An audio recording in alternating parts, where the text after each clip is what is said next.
Congress party సర్కారు మీద వ్యతిరేకతదే కాదు. కేవలం రేవంత్ రెడ్డి మీదనే కాదు. ఆ కాంగ్రెస్ పార్టీలోని నాయకుల మీద గూడా. కాంగ్రెస్ పార్టీ అధికారం చేపట్టిన తర్వాత కేవలం 22 నెలల్లోనే కాదు వ్యతిరేకత సంపాదించుకుంది. ఆ పార్టీలోని ముఖ్యమంత్రి రేవంత్ రెడ్డి మీద గూడా తీవ్రమైన వ్యతిరేకత ఉంది. అయితే ఇది ప్రభుత్వానికి, పార్టీకి, ముఖ్యమంత్రికే పరిమితం కాలేదు.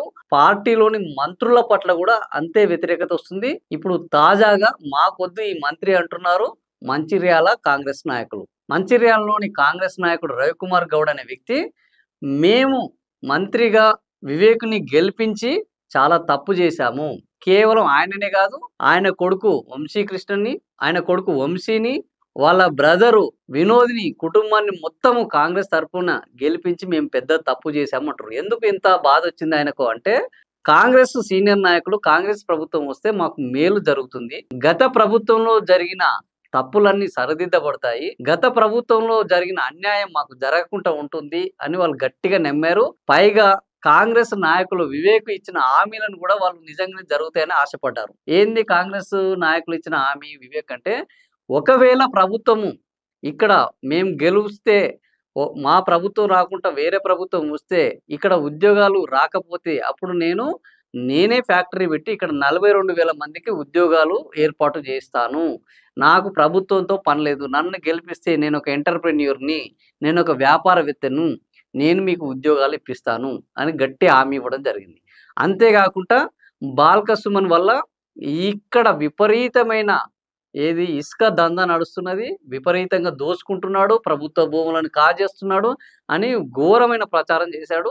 జనాలు గూడా నమ్మారు. ఇప్పుడేమైంది? వీళ్ళు అధికారంలోకొచ్చారు. మైనింగ్ మంత్రిగా వివేకే ఉన్నాడు. కానీ గత ప్రభుత్వంలో జరిగిన మైనింగ్ మాఫియా ఒక్కటి గూడా ఆగిపోయింది లేదు.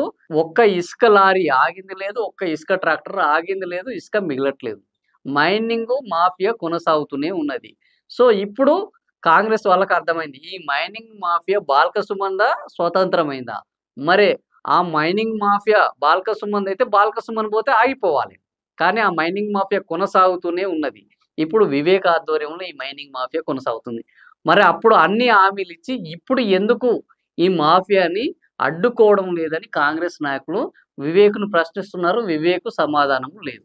ఇదొకటి. ఆ తర్వాత ప్రభుత్వ భూములన్నీ చెరబడుతున్నారు అన్నారు. ప్రభుత్వ భూములు మరి చెరపడితే ఇదే మంచిర్యాలలో 869/2 సర్వే నంబర్‌లో ప్రభుత్వ భూమి ఒక పెద్ద మనిషికి ఎట్లా ఈరోజు రిజిస్ట్రేషన్ జరిగింది అని వివేక్‌ను నేరుగా ప్రశ్నిస్తున్నారు. మీరు గతంలో ఉన్నప్పుడు ప్రభుత్వ భూములు కాపాడుతా ఉన్నారు.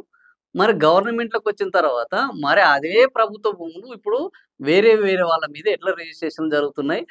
వీటిని ఎందుకు అడ్డుకోవడం లేదు? ప్రభుత్వ భూముల్ని ఎందుకు పరిరక్షించడం లేదు? సో, మీరు చెప్పిన మాటలన్నీ డోకా మాటలు. మమ్మల్ని దోకా జేశారు. పైగా మమ్మల్ని పట్టించుకోవట్లేదు. మంచిర్యాలకే రావట్లేదు.